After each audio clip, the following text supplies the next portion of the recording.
Okay, today, ngayon, tuturuan ko kayo kung paano gumamit ng hardness test kit.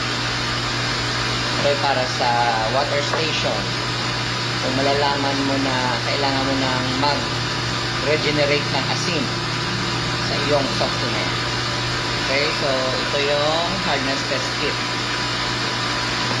So, may tatlong solution gamitin natin. Ayan. Number 3 at number 1. So first, kuha muna tayo ng sample after the softener. Okay, so kuha muna tayo. So ito yung softener ko, 16 by 65. So meron ako ditong sampling port. So dito tayo kukuha. Mag-drain muna tayo. Alright. Drain tayo ng isang baso. And then kukuha tayo ng sample. Okay. Ayan. Kuha tayo dito ng sample hanggang sa may puting linya. Oop! Sobra. Okay, bawasan natin. So, ito na yung sample water natin. So, malalaman natin kung hard water na or soft water pa ba. So, sa solution number 1, magdadrop ko tayo ng 5 drops.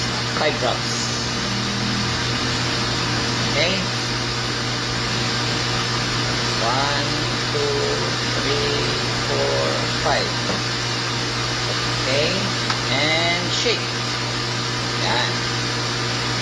So, next. Ito naman yung solution number 2.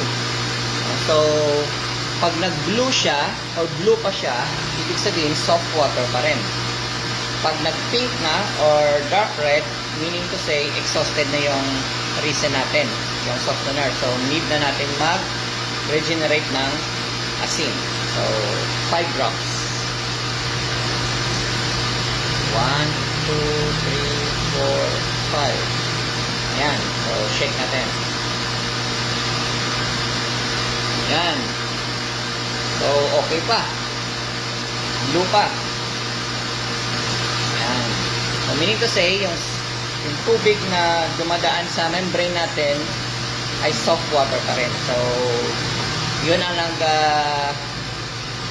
pampahaba ng buhay ng membrane natin.